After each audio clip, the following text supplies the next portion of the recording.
baha. Mga karangal ng malalim di basta-basta halina tupra sinakauga ng problema sa ating bansa. Pag pumatak ang ulan, tubig ay tumatali, pero bakit hindi yata laging merong sumusubok?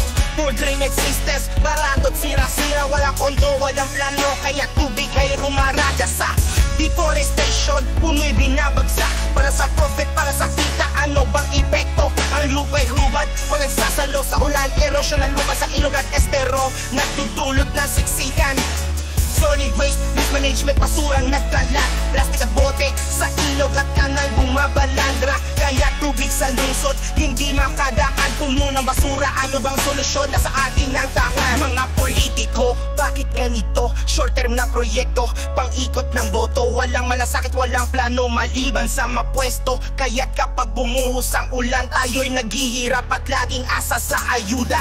Baha, ano bang sanhi? Sistemang bulok, kaya di na tayo makaalis.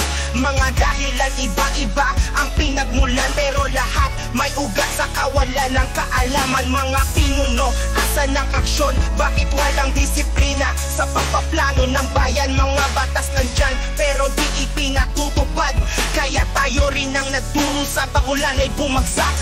Climate change, dumarami ang unos. Bawat bagyo'y parang halimaw, dahil baha sa lungsod. Sea levels tumaas, dagat ay umabot sa mga pampang wala ng ligtas. Bawat sulok ay apektado. Environmental degradation, pinagmulan ng lahat sa kagubatan. Wala nang natira, puno'y naglaho.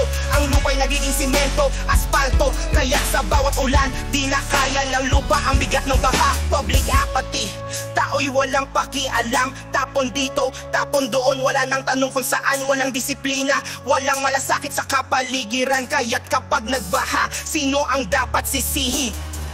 Baha, ano bang sanhi? Sistemang bulok, kaya di na tayo makaalis.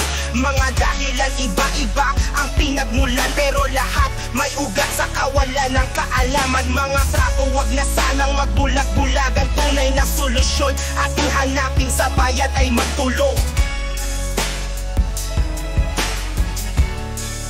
Sa bayan ay magtulong.